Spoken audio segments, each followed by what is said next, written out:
মাসি নেতৃত্বে পশ্চিমবঙ্গ সরকার আপনাদের কাছে নিয়ে এসেছে আমাদের পাড়া আমাদের সমাধান। এবারে আমরা একটা কাউন্সিলর, তিনিও এখানে আছেন এবং তার সঙ্গে আমাদের আরো অন্যান্য আধিকারিক সোমনাথবাবু থেকে শুরু করে সবাই এখানে আছেন। আজকে মূলত যে কর্মসূচি নিয়ে এখানে আপনাদের কাছে আমাদের উপস্থিত হওয়া, আজ যে আমাদের পাড়া আমাদের সমাধান, প্রত্যেক বুথে যে 10 লক্ষ টাকার অনুদান, আপনারা আপনাদের পাড়ায় বসে আপনারা আলোচনা করবেন সেই 10 লক্ষ টাকার কি কাজ হবে সেটা আপনারা সিদ্ধান্ত নেবেন। পাশে বুথে বসে আলোচনা করে সিদ্ধান্ত নিয়ে এখানে আপনারা জানালে আমাদের আধিকারিকরা আছে পরের দিন থেকে সেই কাজ শুরু করবে। তো এটাই একটা মূলত আমাদের এই অঞ্চলেরই একটা কাজ হবে এবং সেটা আপনাদের মাধ্যম দিয়েই কাজ হবে, এই সিদ্ধান্তটাই হতে চলেছে। আর এই যে কাজগুলো হচ্ছে তার মধ্যে কিন্তু আমাদের রাজপুর সোনারপুর পৌরসভা একটা বৃহত্তর আকারে কাজ করে ফেলেছে। তার জন্য এই কাজের মধ্যে আপনাদের পানীয় জলের কোনো কাজ নিতে হবে না, কারণ সেই কাজটা আমাদের চলছে, আমরা করে দিচ্ছি বা করছি। সে তার জন্য অনেক জায়গায় রাস্তা খোঁড়া হচ্ছে, সেটা আপনারা দেখেছেন যে পানীয় জলের সমস্যা সার্বিকভাবে সমাধান।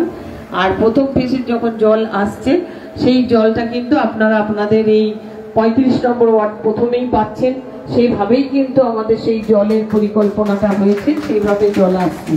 তো সেই জন্য আমাদের এই যে 10 লক্ষ টাকার যে কাজ হবে সেখানে আপনাদের সেই কথাগুলো বলতে হবে না, কারণ যদিও বলেন আমাদের সেই ফেজের সেই ফান্ড থেকে আমাদের কাজ হবে, এই 10 লক্ষ টাকা থেকে আমাদের আর সেই কাজ করতে হবে না। তাই এক্সট্রা আমাদের কাজ পাওনা আমাদের হয়ে যাচ্ছে রাজপুর সোনারপুর পৌরসভা থেকে। তো আমাদের যেটা করতে হবে, যেগুলো হবে যে ট্রেন করুন, ছোটখাটো রাস্তা করুন, কোথাও একটু লাইটের ব্যবস্থা করুন, কোথাও একটু সার্বিকভাবে এলাকার যদি স্কুলের জন্য কিছু দরকার হয়, কোথাও যদি কমিউনিটি টয়লেট ব্লক বলুন, মানে বৃহত্তর আকারে কিছু ভাবনা চিন্তা করে আপনারা বলুন, সেই কাজগুলো আমাদের করলে মানে সার্বিক একটা সমাধান। দেশে বিদেশে নির্ভীকতায় সাহসে একটাই না প্রকাশে তকমা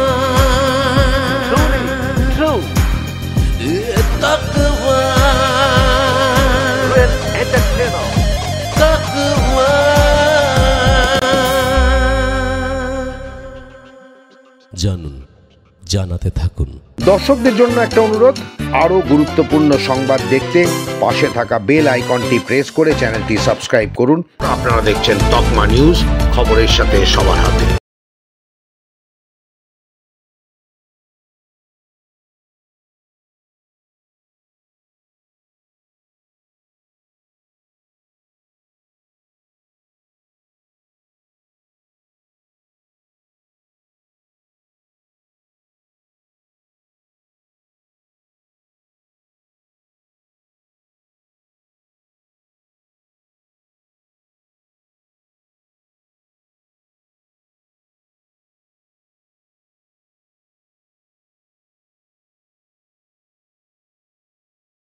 কার্যনির্বাহী আধিকারিক, যেহেতু প্রারম্ভিকভাবে আমাদের বড়বাবু সব বলেছেন, আমি আরেকটুখানি বিস্তারিত 2-4 কথা বলে আমরা সেকেন্ড পর্যায়ে আমরা চলে যাব। তার আগে একটুখানি আমি বলে রাখি, আমাদের ইন্দ্রজিৎ সাহা, দেবু সেনগুপ্ত, পূর্ণেন্দু পাহাড়ি থেকে শুরু করে সোনু সিং রাজপুত, আমার সুনীল দাস আরেকজন BLA 2, আমি কিন্তু সকলকে বলবো যে আমরা আমার বক্তব্য শেষ করে আমরা সেকেন্ড পর্যায়ে যাব, যে 3 জন করে প্রত্যেকটা বুথ থেকে আমরা নিউট্রাল যে ব্যক্তিকে আমরা নেব, সেটা কিন্তু আপনারা আমাদের যারা এখানে সহনাগরিকরা এসছেন তাদের মাধ্যম দিয়েই তৈরি হয়ে যাবে, সেটা আপনারা দেখে নেবেন। এবং কিছুক্ষণ আগে বক্তব্য রেখেছেন, আমাদের মঞ্চে উপস্থিত ছিলেন আমাদের প্রিয় বিধায়ক ফেরদৌসী বেগম মহাশয়, তিনি বিস্তারিত বলেছেন এবং ইও সাহেব তিনিও যথার্থ বলেছেন, বড়বাবুও বলেছেন। আমি একটু বলি যে আমাদের প্রথম এই ক্যাম্প রাজপুর সোনারপুর পৌরসভায় শুরু হয়েছিল 2রা আগস্ট থেকে। এবং আজকে হচ্ছে 21শে আগস্ট, প্রায় 1 মাস অতিবাহিত হতে চলেছে। আমাদের আরে প্রথম ক্যাম্প হয়েছিল 18 তারিখ। আপনাদের সকলের জ্ঞাতার্থে বলি, আমরা কিন্তু ফলপ্রসূ রেজাল্ট ইতিমধ্যে আমরা কিছুটা পেয়েছি। তার কারণ 18 তারিখ যেহেতু ক্যাম্প হয়েছে, কালকে ছিল 20 তারিখ, মাঝখানে গেছে একটা দিন। আমরা কিন্তু গতকাল পৌরসভার আধিকারিক দ্বারা যে সমস্ত কাজ 18 তারিখের ক্যাম্পে ওই 3টে পার্টের সাধারণ মানুষ দাবি করেছিলেন, কেউ ড্রেন চেয়েছিলেন, কেউ কংক্রিটের রাস্তা চেয়েছিলেন, গতকাল কিন্তু আমাদের বোরাল অফিসের দায়িত্বপ্রাপ্ত যারা আধিকারিক ছিলেন তাদের দ্বারা সেই সমস্ত রাস্তার পরিমাপের যে কাজ, প্রাথমিক যে কাজ, সেটা কিন্তু আমরা কমপ্লিট করতে পেরেছি। সুতরাং একটা জিনিস আমরা হলফ করে বলতে পারি, আমাদের রাজ্যের মুখ্যমন্ত্রী মমতা বন্দ্যোপাধ্যায় তিনি যে পরিকল্পনা করেছেন, যে ভাবনা মানুষের দুয়ারে এনেছেন, সেই ভাবনা কিন্তু কোনো মতেই বৃথা যায় না। সেটার আগেও আমরা একাধিক প্রকল্পের মধ্যে দেখেছি, আজও দেখছি, আমরা কিন্তু আগামী দিনেও দেখব। কারণ তিনি একের পর এক যে যুগান্তকারী সিদ্ধান্তগুলো নিয়েছিলেন, সেই সিদ্ধান্তগুলো কিন্তু তিনি ফলপ্রসূ করতে বদ্ধপরিকর। তাই আমরা দেখলাম গতকাল তার মাপযোগের কাজ পরিসমাপ্তি ঘটেছে। আগামী 2-3 দিনের মধ্যে তার এস্টিমেট রেডি হবে এবং সেই কাজগুলো করার দ্বিতীয় পর্যায়ে কিন্তু তার পেপারস সাবমিট করা হবে।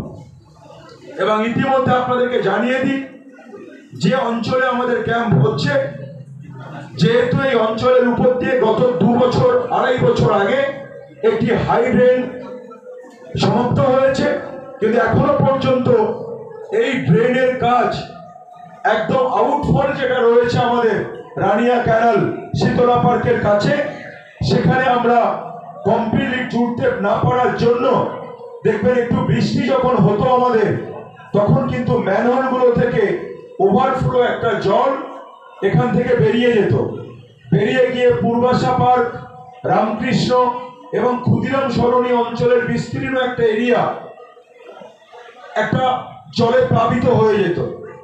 কিন্তু আপনাদের অত্যন্ত আনন্দের সহিত আজকে একটা শুভ বার্তা আপনাদের দিয়ে যাই। যতদূর আমার মাইকের আওয়াজ যাচ্ছে এবং যারা সামনে আছেন, আপনাদের অত্যন্ত আনন্দের সহিত জানাচ্ছি যে পাইপলাইনটির কাজ আমাদের চলছিল, আমরা প্রত্যেকটা মিটিংয়ে বলেছিলাম যে 1টা কিংবা 2টো পাইপ আমাদের বসানোর কাজ বাকি ছিল।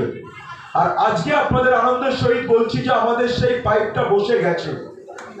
অর্থাৎ আমাদের আউটফল যেটা আমাদের রানিয়া পাওয়ার স্টেশনের সামনে, যেখান থেকে আমাদের খাল পর্যন্ত, পাম্পিং স্টেশন পর্যন্ত যে পাইপের কানেকশনটা জোড়ার কথা ছিল, সেটা আমাদের কমপ্লিট হয়েছে গতকাল রাত্রে। শুধুমাত্র আর 2টো কাজ আমাদের বাকি, সেটা হচ্ছে নিচ থেকে 25-30 ফিট নিচ থেকে যে ম্যানহোলটা তৈরি করা হচ্ছে, এই ম্যানহোলের কাজটা কমপ্লিট হয়ে গেলে মাটির নিচে যে পাইপটা আছে সেখানে ডুবুরি নামানো হবে এবং ব্যারিকেড ভেঙে দিয়ে সমস্ত জল আমরা পাম্পিং স্টেশনে নেওয়ার জন্য প্রস্তুত নিয়ে ফেলেছি। কাজেই আর আপনাদের কাছে 15টা দিন আমরা টাইম চেয়ে নেব রাজপুর সোনারপুর পৌরসভার পক্ষ থেকে, কেএমডি এর পক্ষ থেকে, ওয়ার্ডের পক্ষ থেকে, বিধানসভার পক্ষ থেকে। 15 দিন পরে প্রাকৃতিক যদি বিপর্যয় খুব বেশি না হয়, আমি দায়িত্ব নিয়ে বলছি 15 দিন পরে যদি বৃষ্টি হয়, আপনারা দেখবেন আমরা জলটা 24 আওয়ার্সের মধ্যে আমরা প্রত্যেকটা অঞ্চলের জল কিন্তু নামাতে আমরা সাধ্যমতো চেষ্টা করব এবং জল নেমে যাবে, এটাও কিন্তু আমাদের গ্যারেন্টি। এটা আমাদের কোনো প্রতিশ্রুতি নয়, একদম গ্যারেন্টি দিয়ে আপনাদেরকে বলে দিয়ে গেল। এবার যেটা আজকে যে জন্য আপনারা এসেছেন, আপনাদের মতামতের ভিত্তিতেই হবে এবং আমাদের রাজপুর সোনারপুর পৌরসভার পূর্ত দপ্তরে যিনি আছেন, আমাদের সকলের প্রিয় পৌর প্রধান পারিষদ নজরুল আলী মন্ডল, তিনি গত ক্যাম্পে আমাদের বড়বাবুকে একটা নির্দেশ বলেছেন যে ওভারঅল যারা বসে আছেন কেউ মঞ্চ থেকে উঠবেন না। আমাদের কাছে পর্যাপ্ত কর্ডলেস রয়েছে। আমরা কিন্তু আজকে সিস্টেমটা একটু অন্যভাবে করব। যেমন আমার বাঁদিকে যেটা রয়েছে যে জোন, সেই জোনে আপনাদের দ্বারা নির্বাচিত প্রতিনিধি এবং সরকারি আধিকারিক টেবিল চেয়ার নিয়ে বসবেন, এখানে বসবেন। আর একটা টিম যাবে আমার ক্লাব ক্রিয়ের মধ্যে, সেখান থেকে বুথ নাম্বারটা বলে দিচ্ছি। আমার এখানে হচ্ছে 142 নম্বর পার্ট, অর্থাৎ বিজন কানন, নিবেদিতা পার্ক, বিদ্যাসাগর সরণি 1-2 এর মানুষজন থাকবেন আমার বাঁদিকে। ঠিক আমার সামনে এখানে থাকবেন 144 নম্বর পার্ট, 144 নম্বর পার্ট। এই পার্টের মধ্যে ম্যাক্সিমামটা রয়েছে আমাদের ক্ষুদিরাম সরণি অঞ্চলের মানুষ থাকবেন আপনারা। আর ক্লাব ঘরের মধ্যে যাবেন 142 নম্বর পার্ট, সেখানে দেখবেন পূর্বাশা পার্ক, রামকৃষ্ণ সরণি, আবার কিছু ক্ষুদিরাম সরণির মানুষও থাকবেন। আপনারা সেইভাবে আমাদের যারা স্বেচ্ছাসেবক রয়েছে আপনাদের সহযোগিতা করবে, আপনারা প্রবেশ করবেন। এবং গত মিটিং এর মতো কেউ আপনারা আসন ছেড়ে উঠবেন না। যার যেটা প্রস্তাব থাকবে হাত তুলবেন। আমাদের স্বেচ্ছাসেবক ভাইয়েরা বা আমাদের বোনেরা কর্ডলেস নিয়ে আপনার কাছে যাবে। আপনি ওখান থেকে মাইকে বলবেন যে আপনি কি জন্য এসেছেন বা সরকারের কাছে আপনার কি দাবি আছে। আমরা চাই, দেখুন আমাদের 30 থেকে 35টা মাইক লাগানো আছে। আমরা কোনো রকম পক্ষপাতিত্বের মধ্য দিয়ে কোনো কাজ আমরা করব না, এটা আমরা দৃঢ় প্রতিজ্ঞা করছি। আমাদের যারা এখানে মূল মঞ্চে আছেন, মূল মঞ্চের প্রত্যেকটি মানুষ নিরপেক্ষ থেকে কাজ করবেন। নিরপেক্ষ থেকে আপনারা যারা সামনে বসে আছেন আপনাদের দ্বারাই আপনাদের পক্ষে সমর্থন করা হবে। আপনারাই যেটা বলবেন সেই কাজটাই কিন্তু আমরা 1, 2, 3, 4 করে সাজিয়ে নেব। সুতরাং সকলের কাছে অনুরোধ, কেউ কিন্তু কোনো রকম হুড়োহুড়ি করবেন না। আমি বড়বাবু আসলেই বড়বাবুর হাতে আমি মাইক তুলে দেব এবং পরবর্তী পর্যায়ে আবারও আমি বলছি 141 নম্বর পাঠ থেকে যারা এসছেন, দেবু সেনগুপ্ত যে পাঠের দায়িত্বে আছেন সেই পাঠ আমার বাঁদিকে থাকবেন। বিজন কানন, বিদ্যাসাগর সরণি 1, 2 এবং নিবেদিতা পার্ক, এবং সামনে ক্ষুদিরাম সরণি অঞ্চল থেকে যারা এসেছেন তারা ঠিক ক্যামেরার পিছন দিকে থাকবেন। আর পূর্বাশা পার্ক অঞ্চল থেকে যে মানুষ এসেছেন, রামকৃষ্ণের একটা পার্সেন্টেজ থেকে যে মানুষ এসেছেন, আপনারা ক্লাব ঘরের মধ্যে যাবেন। কিন্তু 4 কিলোমিটার রাস্তার কাজ আমরা শুরু করতে চলেছি। এছাড়া বিভিন্ন অঞ্চলে প্রচুর চমক রয়েছে। শুধু সকলকে বলবো, মামাটি মানুষের সরকার মমতা বন্দ্যোপাধ্যায়ের সঙ্গে থাকুন।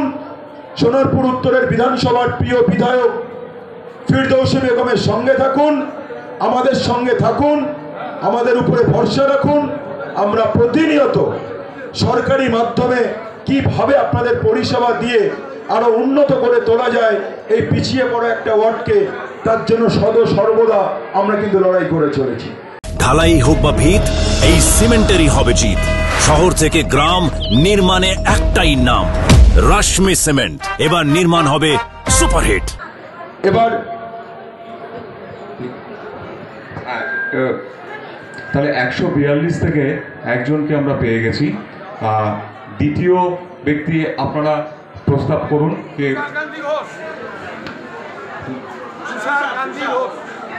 তুষারকান্তি ঘোষ। আচ্ছা, তুষার বাবু একটু চলে আসুন, এই মঞ্চের ডান দিকে চলে আসুন। 142।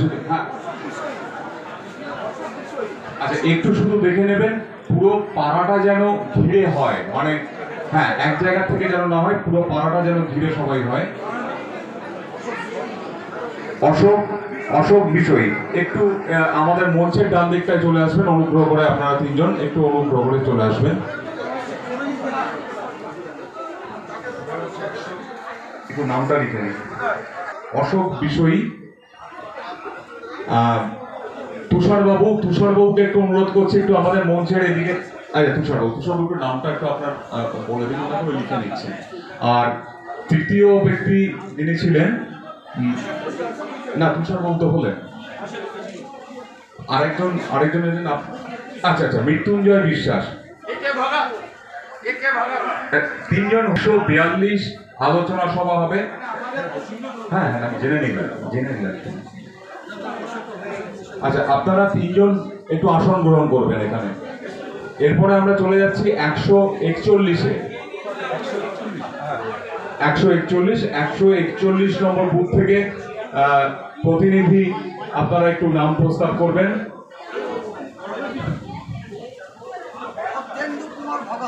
অর্ধেন্দু কুমার ভগতের নাম এসছে, একটু অর্ধেন্দু বাবুকে অনুরোধ করছি আমাদের মঞ্চে আসার জন্য। অর্ধেন্দু কুমার ভগত। আচ্ছা, দ্বিতীয় নাম প্রস্তাব করার জন্য অনুরোধ করছি, বা আপনারা একটুখানি এগিয়ে আসবেন। 141 নম্বর বুথ থেকে দ্বিতীয় ব্যক্তি মলয় হালদার আর শ্যামা রায়। মলয় হালদার এবং শ্যামা রায়, আমরা 3জনকে পেয়ে গেছি 141 থেকে। এবার আমরা 144 নম্বর বুথে চলে যাব। 144 নম্বর বুথে চলে যাব। 144 নম্বর বুথ থেকে আপনারা একটু নাম প্রস্তাব করবেন। 144 নম্বর বুথ থেকে প্রতিনিধি একটু নাম। সুমন সাহা, সুবল সাহাকে পেয়েছি আমরা 140 নম্বর বুথ থেকে প্রতিনিধি। আপনি একটু উপরে উঠে আসবেন সুবল বাবু। দ্বিতীয় প্রতিনিধি 144 নম্বর বুথে দ্বিতীয় প্রতিনিধি পালান বাবুকে একটু অনুরোধ জানাচ্ছি মঞ্চে আসার জন্য। পালান মন্ডল একটু মঞ্চে চলে আসবেন। আরেকজন আমাদের দরকার 144 নম্বর বুথ থেকে। আপনারা একটু প্রস্তাব করবেন নাম, বা কেউ স্বেচ্ছায় এগিয়ে আসবেন। 144 থেকে আরেকজন দরকার আমাদের।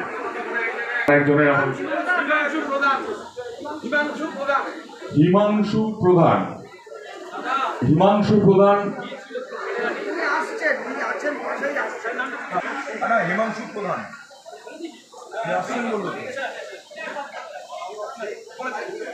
আচ্ছা, যারা নির্বাচিত প্রতিনিধি হলেন, আমি সকলকে অনুরোধ করব আপনারা এই জায়গাটা ছোট আছে, একটু সামনে চলে আসুন। আপনারা সবার একটা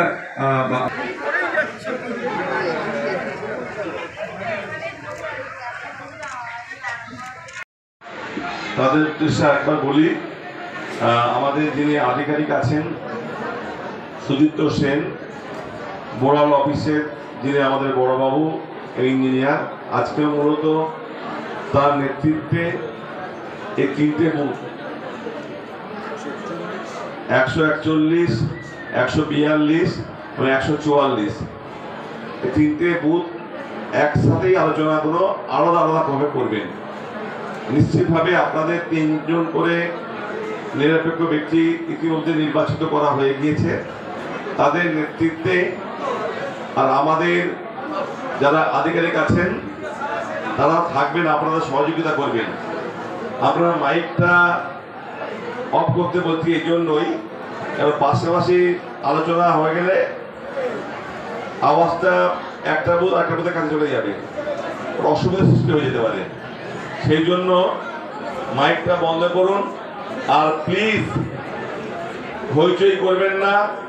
আপনি যখন আপনার বুথ থেকে এসছেন, আজকে পশ্চিমবঙ্গ সরকারের মাননীয় মুখ্যমন্ত্রী মমতা বন্দ্যোপাধ্যায় আপনাকে সুযোগ দিয়েছেন আজকে আপনার বুথের জন্য, যেটা আপনি মনে করছেন আপনার বুথকে আরো শক্তিশালী করতে হবে, বুথটাকে আরো উন্নয়ন করতে হবে। আজকেই আপনারা সিদ্ধান্ত নেবেন আপনাদের বুথের কোন কাজটা হবে। আজকের দিনে দাঁড়িয়ে আমি বা আমাদের বিধায়ক বলুন আর আমাদের কাউন্সিলর বলুন, আমাদের কোনো ভূমিকা থাকবে না। সিদ্ধান্ত আপনারা নেবেন, সেই সিদ্ধান্তটা আমাদের লিপিবদ্ধ হবে। 3জন নিরপেক্ষ ব্যক্তি, তাদেরকে আপনারা নির্বাচিত করেছেন বুথ থেকে, তারা সই করবেন। আধিকারিক সই করবেন, এইটাই কিন্তু পোর্টালে আমাদের আপলোড হবে। সুতরাং হইচই না করে একেবারে আলোচনাটাকে সুন্দরভাবে শুরু করুন। আর কেউ কারো জায়গা থেকে উঠবেন না, যে যার জায়গায় বসুন, আলোচনা করুন, সিদ্ধান্ত আপনারা নিন। আপনাদেরকে যখন দায়িত্ব দিয়েছেন পশ্চিমবঙ্গ সরকারের মাননীয় মুখ্যমন্ত্রী মমতা বন্দ্যোপাধ্যায়, আপনারা সিদ্ধান্ত নিন আপনাদের বুথে কোন কাজটা হবে। ইতিমধ্যেই বিধায়কও এসেছিলেন, বলেছেন, আমাদের এক্সিকিউটিভ অফিসার তিনিও ছিলেন, কাউন্সিলর সেও বলে দিয়েছেন, আমাদের পালা শেষ, আপনাদের শুরু, সিদ্ধান্ত আপনারা নিন। এই ঐতিহাসিক সিদ্ধান্ত একটা প্রকল্প যখন নিয়ে এসছেন, আজকের দিনে দাঁড়িয়ে আপনারা সিদ্ধান্ত গ্রহণ করবেন। আর সিদ্ধান্ত হয়ে গেলে আমাদের আধিকারিক তিনি দাঁড়িয়ে এখানে বুথ থেকে কি কি সিদ্ধান্ত হলো সেটা পড়ে শুনিয়ে দেবেন। সেই জন্য আর একবার এখানে আসবেন, ওটা হয়ে গেলেই তারপর দুয়ারে সরকার আছে, তার মাধ্যম দিয়ে আপনাদের যেটা প্রয়োজন বলে মনে করবেন সেটা করবেন। আমরা কথা বলে নিচ্ছি নজরুল আলী মণ্ডলের সাথে এবং জেনে নিচ্ছি গতকালকে যে কালা বিল পাস করা নিয়ে সাংসদে যে বিতর্ক তৈরি হয়েছে, এই কালা বিলের ব্যাপারে কি বলবেন, যেখানে অভিষেক ব্যানার্জি নিজেও এই বিরোধিতার মধ্যে রয়েছে? আমরা ভারতবর্ষের নাগরিক, গণতান্ত্রিক পদ্ধতিতে সরকার নির্বাচিত হয়, সেই সরকার 5 বছর কাজ করে, এটা আমরা জানি। সেইভাবে ভারতবর্ষের সংবিধান, সেইভাবেই কেন্দ্রের কী দায়িত্ব, রাজ্যের কী দায়িত্ব, এইভাবেই কিন্তু পরিষ্কারভাবে লেখা আছে। ভারতবর্ষের পার্লামেন্টের সিদ্ধান্ত হতেই পারে। আমরা সবসময় বলবো মানুষের স্বার্থে, মানুষের প্রয়োজনে আইন আনা হোক। আমাদের নেতা অভিষেক বন্দ্যোপাধ্যায় পরিষ্কার বলেছেন, 1 মাস কেন, 15 দিনের মধ্যেই সিদ্ধান্ত হোক। এই কালা কানুনে যেটা বলা হচ্ছে, কালা কানুন যেটা বলা হচ্ছে, সিদ্ধান্ত হোক 15 দিনের মধ্যে। 1 মাস দরকার লাগবে না, 15 দিনের মধ্যে করতে হবে। কিন্তু যারা তদন্ত করছে, তদন্তকারীদেরকে কিন্তু 15 দিনের মধ্যে প্রমাণ করতে হবে তিনি অপরাধী, সে মুখ্যমন্ত্রী হোক, প্রধানমন্ত্রী হোক। প্রমাণ করতে হবে। প্রমাণ করতে না পারলে কিন্তু যে কারণে আজকের এই মুখ্যমন্ত্রী বা প্রধানমন্ত্রী বা অন্যান্য মন্ত্রীদের শাস্তি হচ্ছে, সে শাস্তি কিন্তু তাদের পেতে হবে। এটাই আমাদের নেতা বলে দিয়েছেন। অভিষেক ব্যানার্জি এমনও বলেছে যে বিজেপি সাংসদদের অধিকাংশই রয়েছে এই ডেফিনেটলি আইন যখন হবে তখন তার বিরুদ্ধে করতে হবে। কেউ তো আইনের উদ্যোগ নয়। আমরা তো অপরাজিত আইন নিয়ে এসেছিলাম যাতে নারীদের সুরক্ষা দেওয়া যেতে পারে, যাতে নারীদের প্রতি যে অসম্মান করা হচ্ছে, শুধু একটা দুটো ঘটনা কেন, সারা দেশে যেভাবে নারীদের অত্যাচার হচ্ছে, তার জন্য তো আমাদের বিধানসভা, পশ্চিমবঙ্গের বিধানসভা মাননীয় মুখ্যমন্ত্রী মমতা বন্দ্যোপাধ্যায় অপরাজিত আইন নিয়ে এসেছিলেন। আমরা কি দেখলাম, সেই আইনটাকে রাষ্ট্রপতি আবার ফেরত পাঠিয়ে দিলেন, মানলেন না। কারণ মানলে কি হতো, তাহলে 1 মাসের মধ্যে শাস্তি হতো। এই শাস্তি কারা পাবে? যারা অপরাধ করবে। তো বিজেপি তো বহু নেতা মন্ত্রী এই আইনে, এই ধর্ষকের আসামি এখন ঘুরে বেড়াচ্ছেন, সেই জন্য তারা আইন মানছে না। এই আইনটা শুধু বিরোধী রাজনীতিতে বিরোধী পক্ষকে খতম করার জন্য, বিরোধীদেরকে শেষ করার জন্য এই আইনটা। তকমার দর্শকদের জন্য অনেক অনেক অভিনন্দন। তকমার দর্শক যারা আছেন তারা ভালো থাকুন, সুস্থ থাকুন আর সঙ্গে থাকুন। আমাদের পাড়া আমাদের সমাধান, এই জায়গায় একটা কথা বলবো, কেউ পানীয় জলের জন্য কিন্তু লিখবেন না, কারণ পানীয় জলটা আমরা 35টা ওয়ার্ডে প্রত্যেক বাড়িতেই দিচ্ছি। এটা দেওয়া মানে কিন্তু প্রজেক্টটা নষ্ট হবে। ছোট রাস্তা বা ড্রেন পার বুথ 10 লক্ষ টাকা বরাদ্দ আছে। সুতরাং যে জায়গাটায় মনে করেন আপনি 1, 2, 3, 4 করে লিখে গেলেন, সরকারে আমরা সেটা আপলোড করবো পোর্টালে।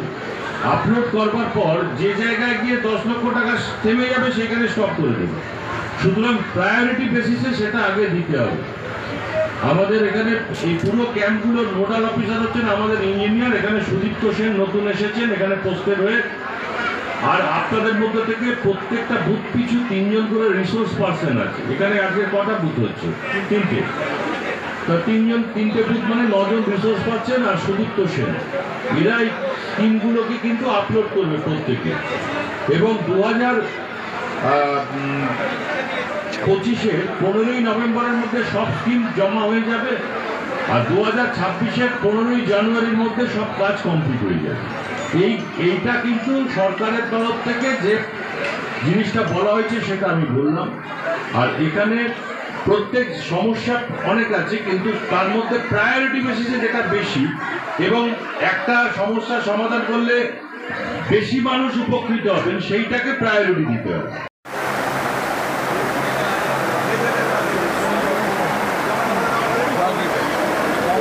হ্যালো, আমাদের 105 ঠিক আছে, এইভাবে আলোচনা রাখো। আমার নাম রাজকুমার মণ্ডল। আস্তে আস্তে দাঁড়ান, ফুটপাত করবেন না। রমেশ কুমার মণ্ডল। এক্ষেত্রে একটা জিনিস আপনারা করবেন, যে ভদ্রলোক যেখানে বলছেন কতজন এসছেন ওখান থেকে সেভাবেই কিন্তু লিখে রাখবেন, পরবর্তী সিদ্ধান্ত নেওয়ার সুবিধা হবে আপনাদের।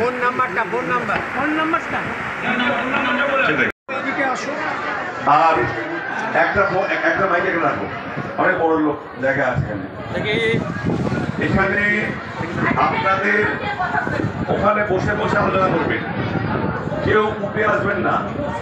যখন বলবেন আপনার নামটা বলবেন, পারলে আপনার ফোন নাম্বারটাও করে দেবেন। আপনি কি চাইছেন সেটা ক্লিয়ার করে বলবেন। রাস্তা, লাইট, ড্রেন বলার সময় কোথা থেকে শুরু কোথা থেকে শেষ সেটাও বলবেন। আর পারলে যদি আপনাদের আইডিয়া থাকে দূরত্বটা কতটা, 100 ফুট না 100 মিটার না 150 মিটার, এটা বলার চেষ্টা করবেন, আপনারা জেনে নেন। ঠিক আছে?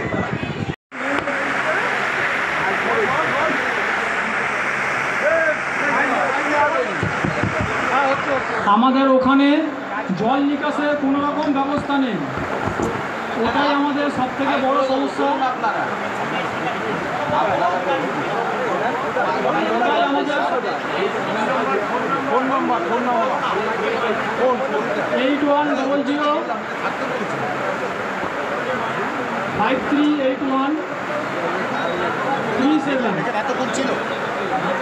আমরা ওখান থেকে এসছি মোটামুটি 40 থেকে 50 জন। আমাদের সব থেকে বড় সমস্যা হচ্ছে জল নিকাশের ব্যবস্থাটা, যেখানে আমাদের একটাও ড্রেন নেই, শুধু সমস্যাটা ড্রেনটা প্রয়োজন।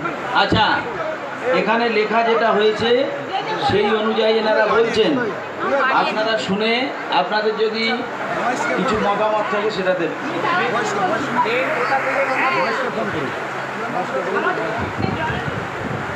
আমাদের ড্রেনটা হচ্ছে সর্দারপাড়া ঝিলপাড় কানুজিয়ার বাড়ি থেকে খোকন বিরিয়ানি পর্যন্ত। কানুজিয়া সর্দারপাড়া ঝিলপাড় কানুজিয়ার বাড়ি থেকে রাস্তা কিছু লাগাবে, রাস্তার জন্য বিরিয়ানি পর্যন্ত। আপনি কত নম্বর বুথ থেকে এসছেন? 42 নম্বর, 142।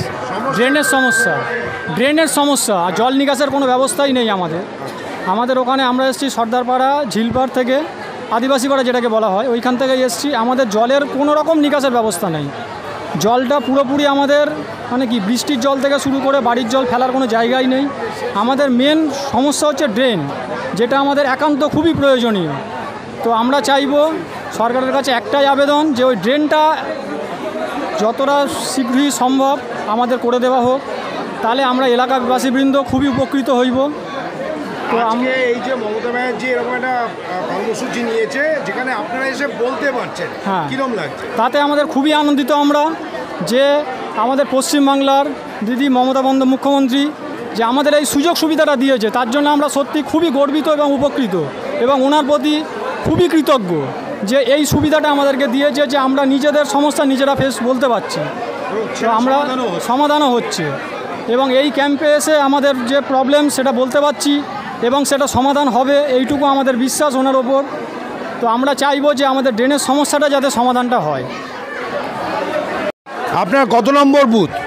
আমাদের 35 নম্বর বুথ 142। কি সমস্যা? সমস্যা হচ্ছে রাস্তার ড্রেনটা নিয়ে। আমাদের বিগত 22 থেকে 23 বছর হয়ে গেল আমাদের রাস্তা আর ড্রেনটা, এখানে এমনি তো রেনিয়ায় জল জমে, তার মধ্যে আমাদের এই গলিতে বা ড্রেনের একটু সমস্যার জন্য আজকে আমাদের পাড়া আমাদের সমাধানে এসে আমরা আমাদের সমস্যার কারণটা বললাম তাদের। এবার যথাযথ যদি তাড়াতাড়ি কাজটা হয়, আমরা প্রায় ওখানে ধরে রাখুন 30 থেকে 35খানা বাড়ি, আমরা খুব উপকৃত হব। রাস্তা আর ড্রেনটা হলে আর রাস্তার লাইটটা, এটার জন্য এক একটা ধাপ এগোক, তাহলেই আমাদের অনেক আমাদের চলতে ফিরতে দৈনন্দিন দিনে আমাদেরই সুবিধা হবে। এটাই এই যে মমতা ব্যানার্জি, রাজ্যের মুখ্যমন্ত্রী মমতা ব্যানার্জি এরকম একটা কর্মসূচি নিয়ে এসছে যেখানে আপনাকে মানে সিদ্ধান্ত নেওয়ার সুযোগ দিয়েছে, কীরকম লাগে? খুবই ভালো লাগছে। আশাও করতে পারিনি যে আমাদের সিদ্ধান্ত নেওয়ার আমরা ফেস টু ফেস হব, কিন্তু দিদির এই প্রকল্পে আমরা খুবই খুশি। আর আরও দিদি এরকম আরও মানুষের জন্য করুক, আমরা সেটাই চাই যে দিদি আরও করুক, যে আমাদের সমস্যার সমাধানগুলো হোক, তাহলেই আমাদের যেটা আশা করি তাদের যাদের দিদির কাছে, সেটাই হলেই অনেক আমাদের কাছে।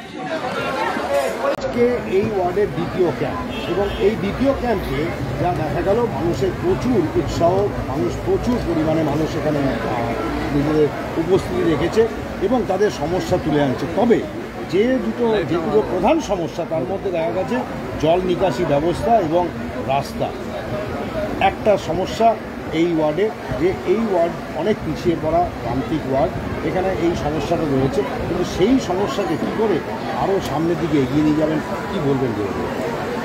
না দেখুন, যেটা বললেন প্রান্তিক একদম ঠিক কথা, কিন্তু পাশাপাশি আপনাকে এটা বলে রাখি যে আমরা দীর্ঘদিন ধরে দেখতাম যে এখানে বৃষ্টি হলে 15 দিন থেকে 1 মাস জল জমে থাকতো। 2011 সালের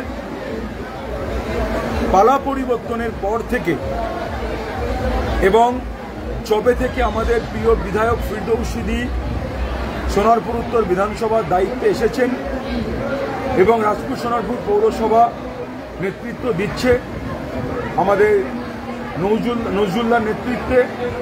আমরা কিন্তু নিকাশিটাকে ঢেলে সাজানোর যে পরিকল্পনা সেটা আমরা করতে পেরেছি, এবং এখনো পর্যন্ত সমস্যা যে নেই সেটা আমি বলবো না, আছে। যদি নেই বলবো তাহলে মিথ্যা বলা হবে। আছে, কিন্তু কেন আছে সেটা সার্বিকভাবে আপনাকে জানতে হবে এবং আরও বেশ কিছু মানুষকে আমাদের বোঝাতে হবে। যে অঞ্চলে আমাদের ক্যাম্প হচ্ছে এই অঞ্চলে একটা জ্বলন্ত উদাহরণ হচ্ছে এই রাস্তা। তার কারণ হচ্ছে অ্যাকচুয়ালি 2018 সালের পরে কেইআইপির সঙ্গে একটা মৌস্বাক্ষর হয়েছিল রাজপুর সোনারপুর পৌরসভা, যেটা এশিয়ান ডেভেলপমেন্টের মাধ্যমে কেইআইপির তত্ত্বাবধানে একটা বৃহত্তর অংশ জুড়ে আমাদের এই 35 নম্বর ওয়ার্ডের, বিশেষ করে উত্তর রানিয়া, সার্বিকভাবে নিকাশিকে ঢেলে সাজানো হচ্ছে। এবং আপনি জানেন যে আউটফল যেটা রয়েছে, যেটা হচ্ছে আমাদের রানিয়া খাল, বুড়িয়া খাল, বারিন ঘোষের খাল, যেটা আমরা প্রচলিত একটা শব্দ, আপনারা দীর্ঘদিন ধরে জানেন এটা, সেই খাল দিয়ে সমস্ত আমাদের 112, 113, 114 নম্বর ওয়ার্ডের জলগুলো নিকাশি হয়, প্লাস আমার পঞ্চায়েত বনুগুলি 2, 34, 32, 33-এর একটা অংশের জল আমাদের উপর দিয়ে যায়। সেই কারণে এই অংশের হাই ড্রেনের কাজটা আমরা ইতিমধ্যে শেষ করতে পেরেছি প্রায় বছর 2 ধরে। কিন্তু আমাদের প্রিয় বিধায়ক এবং আমাদের প্রিয় নেতা নজরুল্লাহ, ওনাদের বক্তব্য ছিল যে এখন যদি আমরা রাস্তাটা কমপ্লিট করে দিই তাহলে এই রাস্তা আবার পূর্বে বসে যাবে, যেহেতু প্রায় 30 ফিট 40 ফিট নিচ থেকে পাইপটা বসানো হয়েছে।